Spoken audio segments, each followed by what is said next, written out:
Hello and welcome everyone to the Franchise Tag. I am Gareth Smith and today I'm joined by another very special guest. We are joined by former Kansas City punter Dustin Colquitt. How are you doing? Doing great, Gareth. How are you today? I'm very good, thank you. Obviously, thank you very much for coming on and chatting to us today. And obviously you're over here in the beautiful UK and you're at Tottenham Hotspur Stadium today. But obviously, you're not here like what a lot of people was yesterday for the international games that were on. You are here for a very different purpose. Do you want to tell us a little bit about what brings you to Tottenham? Yeah, the NFL flag championships. The NFL flag championships is really fun. I'm actually watching the girls like out on the pitch right now, playing a place that the NFL and the Spurs have opened up and let them come and play and showcase all of their skills.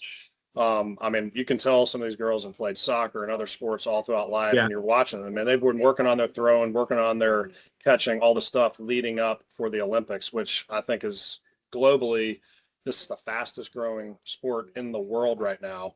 And so it's been fun to kind of watch these girls be super competitive, I might add, just in this great stadium that we have in Tottenham. And it's obviously it's not just British teams over here. We've got teams from Ireland, France, and Germany all involved. So it's an international European affair. As you mentioned, the standard is improving year on year. And obviously the aim is obviously with flag football becoming an Olympic sport to try and get some of these people into playing Olympics. How proud do you think you'd be, obviously, as the ambassador for flag football, to see some of these players representing their countries in the Olympics? Yeah, like you said, there's 6 countries here, kind of, and I wouldn't say that they're behind. I've watched a lot of flag football in the States, and I have a son actually playing flag football, and it's growing over there too. It's kind of like a prerequisite towards getting into your football season, so to speak. And so one thing that I've noticed over here is it's done very ladylike. You know, they pull a flag, they just don't dump them on the ground. They're handing them back up or helping a player up. And so it's been fun watching the interaction between these 6 countries and watching them getting prepped for the championship, which is coming on here, in the next probably 15 to 20 minutes. Germany is obviously represented here for the Chiefs, and so I'm watching them closely, taking a couple videos. Great Britain has been playing really, really well. Like you said, Austria, Germany. It's fun watching how competitive that this sport has been becoming, and I think the ultimate, they're chasing that carrot and seeing the Olympics coming up, and so you have more and more ladies flooding this sport, and so it's a lot of fun kind of watching them be competitive at it. And obviously, the growth of the game, flag football, as you mentioned, is growing rapidly. And obviously, the NFL's helped massively with that. For example, Ireland, a lot of schools got given flag football flags, Scholarship. basically. Yeah. And the flag football flags and balls, they literally sent a load out to schools in Ireland as part of, obviously, the Dublin game that has recently happened. As mentioned, obviously, it's a sport that is growing. And I think one of the key aspects to it is the accessibility side of it. You don't need a lot of stuff to play the game, do you? Do you want to just tell us, for people out there, what do you need to be able to play flag football? Yeah, you obviously have cones out, you have the dimensions of the game, so somebody's painting out the logos of who's playing or the sponsorship, and then athletic ability, those flags around the belt. That's it, and then a lot of practice time. And you can tell what I've been watching today. I've seen some. I'm talking about, it looks like connections like from Patrick Mahomes or like some of these NFL quarterbacks. These girls are really throwing the ball and catching the ball, and it's fun to watch. In the States, it's growing big time, and very encouraging to me hearing that schools are allotting money and giving stuff so they can start up leagues. And I think that shows like a passion for a sport, and something like Title IX in the States that, give a lot of girls scholarships out for other sports that they're competitive in. And so I'm all for it. And it's been fun watching these ladies today. And obviously, you mentioned the Chiefs. Obviously, Germany is their link. Obviously, the teams we have over here, the New York Jets, the Bears, they've obviously done a lot. There's actually leagues that they've set up, which is obviously growing year on year. So it is a sport that is growing rapidly over here. And obviously, we are starting to see some of the benefits of that. Obviously, mentioned Great Britain won the European Championships fairly recently, and the likes of Phoebe Schechter and co were presented to the fans at Tottenham at the weekend. So it's going that the game is growing and growing in quite a good fashion. What do you think why do you think fans and players, are gravitating to this over, say, other sports at the moment? Why do you think it's growing so rapidly? Well, I think when it's attached to NFL football like this, and you have such a presence, like what you mentioned, you mentioned the Jets and the Bears and Jaguar, like you mentioned some teams here that are wanting to help grow this game. I was actually at the game yesterday and got to see the medal, and I thought that was so cool that during a big international game like the Browns and the Vikings, that they are basically showing love to all of our female athletes as well. It's a celebration. In fact, it's a cool statement to play in. I mean, I know if I was a kid around these girls' age, being a play here in Tottenham, I would just be over the moon. So it's exciting watching these girls be excited about this and being competitive, going for their country, and just having an avenue to showcase their athletic ability, really. I'd say it was always interesting, well, because I've been to a couple of when they put these leagues on and events and stuff. It's always quite interesting to see, obviously, it going on. But when they bring these former players out like yourself and stuff, it obviously all adds to that kind of event. I remember when I was at one, Sean Gale just literally handed a Super Bowl ring to one of the kids to hold. I was like, any idea how much that is worth? What you got there? He's like, yeah, told it, kid. I was like, wow. But it was interesting, obviously, to see that. And obviously, that adds to it as well, because you are. It's not just obviously these people are doing a fun activity, but the fact they get to meet people who are legends in the game, or get to meet people who've played the game for years. And obviously, positions like punters, for example, are ones where we actually have had some traction internationally, like the Yes. European players, whether it be obviously the Irish, particularly at the moment, are doing quite well for punters in the NFL. Yes. So for some of these players, particularly obviously in the lads' version of flag football, there's potential avenues for them to get roles. Absolutely. In the NFL further down the line. That's basic skill set they need. Yeah, absolutely. And it's always been fun. I have a 15-year-old daughter. And so when I'm watching some of these girls and how competitive some of the athletic moves that they're putting on the field, like right now, it's fun to watch that.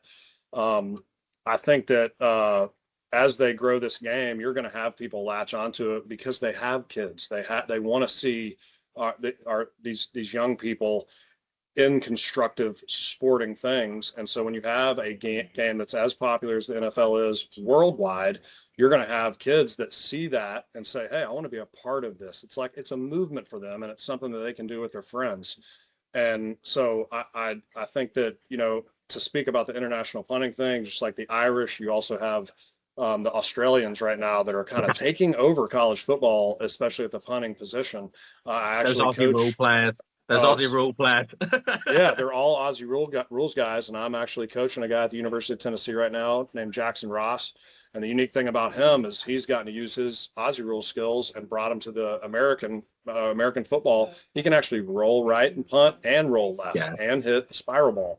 So we're actually getting him prepped for the NFL right now. He's got 2 seasons left in Knoxville for the Vols. But anytime that NFL players can come in here and experience, I remember as a kid, I wanted to play in the EPL. I was a soccer player growing up, and I wanted to play overseas. Like that was my dream. But the first time I got to play over here was in Wembley in 2015 against the Lions. But man, as soon as I walked out on that pitch and they were spraying it down, I turned into a kid again.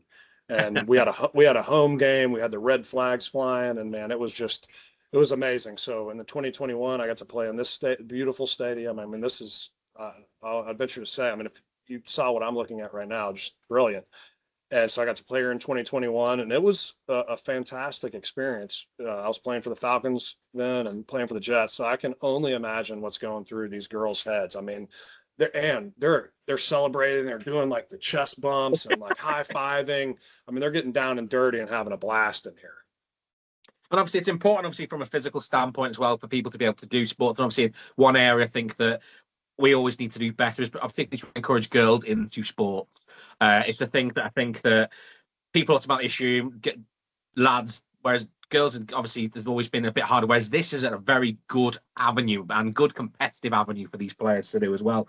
And obviously, having a venue like Spurs to host this can't get much better than that for some of these players.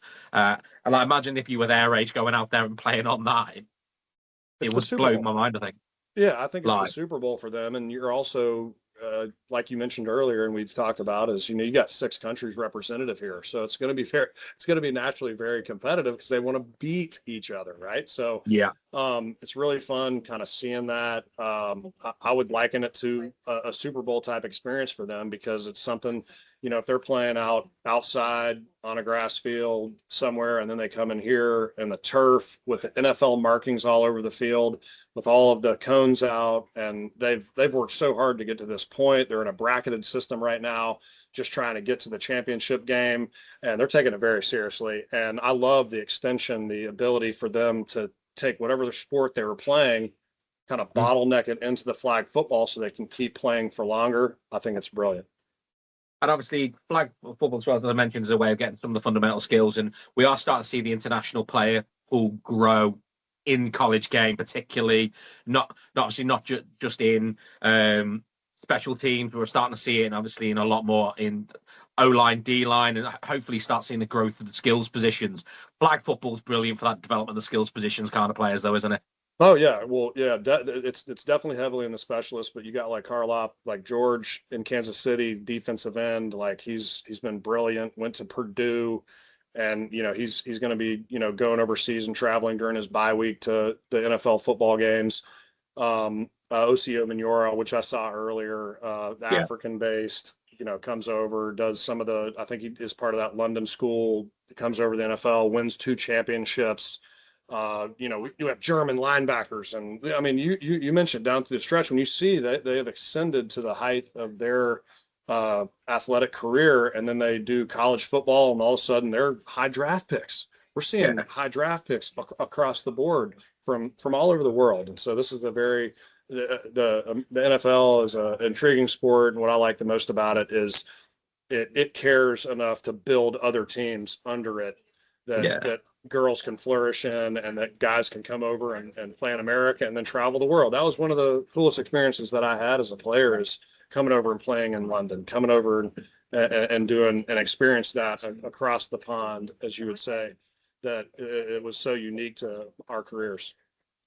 And obviously for the girls as well, there's the opportunity for the Olympic Games. That's obviously a very, very big target for people. And obviously we've still got obviously time for some of these players. Obviously these are under 15, so we are a couple of years away from the Olympics. So some of them potentially could qualify and be part of those squads. How much of an opportunity is that for people to potentially go on to try and win Olympic medals, which not every day you can win those? Right. And so without the fastest growing sport in the world, which is girls flag football, this gives them an opportunity to ascend to kind of the highest accolade, which even for a football player, I have a Super Bowl ring, but an Olympic medal, that's something different. Like that is wild. And so these girls, by working hard and going to these tournaments and getting in this bracket play, playing in these different stadiums, really refining their skills, now they know in the distance there's a light at the end of the tunnel, and they could potentially win a gold medal or a medal for their country. I don't know what gets bigger than that.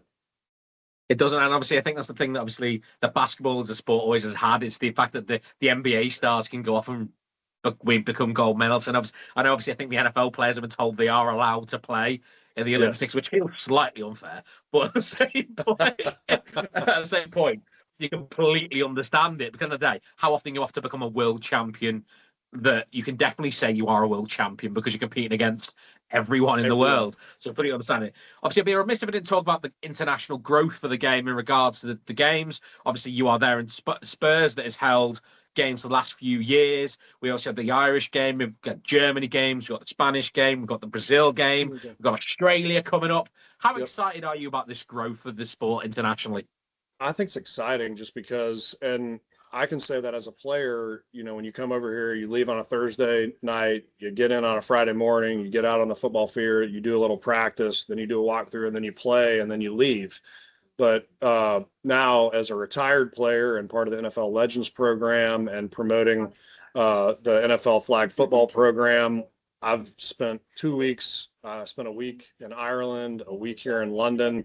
I have met more really, really good friends than I ever thought I would. And when I'm saying that is I'm down like on street level, like not a bird's eye view anymore of the international games, but I'm like in the thick of it.